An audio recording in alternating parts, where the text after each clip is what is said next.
He ruled the world's most powerful Islamic empire, feared by his enemies, obeyed by millions. But when forced to choose between the throne and the woman he loved, he walked away from it all. This is the true story of Sultan Murad II, the only Ottoman sultan who gave up his crown for love. In a time when sultans crushed rebellions and conquered kingdoms, one ruler chose a quiet life over bloodshed. He abandoned the palace, left behind the empire, and disappeared, to live with the woman he could not live without. But fate had other plans, and his story would become one of the most romantic yet tragic chapters in Ottoman history. The year was 1421. Young Murad II, just 17 years old, ascended the throne after the death of his father, Mehmed I. The empire was fragile. Enemies inside and out. Revolts. Wars. The fate of the Ottomans rested on this teenager's shoulders. And he delivered.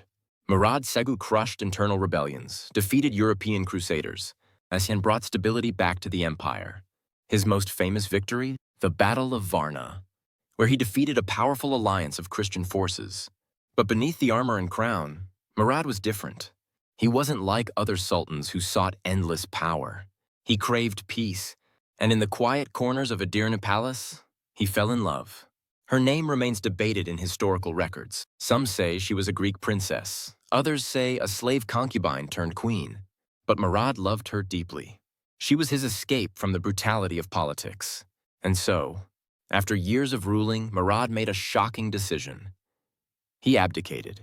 He handed the empire to his 12-year-old son, Mehmed II, the boy who would one day become Mehmed the Conqueror.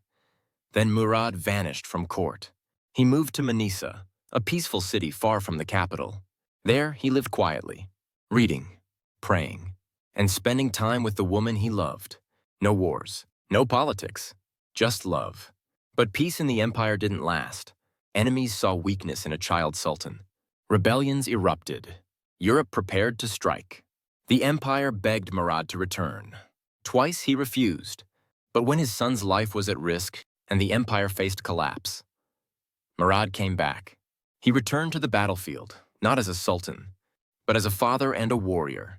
He led the Ottomans to victory at Varna in 1444, then officially took back the throne. He ruled for 6 more years, before passing away in 1451 at the age of 47. Murad II was a rare soul, a sultan who tasted absolute power, but longed only for love and peace. In a world where rulers killed for the throne, he gave it up, willingly. And while history remembers him as a strong warrior and ruler, his greatest act was perhaps an act of the heart, one that echoes through the walls of Ottoman history, as the sultan who abdicated for love. But what happened to the boy he left the empire to, Mehmed II? In the next episode, we'll uncover how that young prince would rise to become Mehmed the Conqueror, the man who took Constantinople and changed world history forever.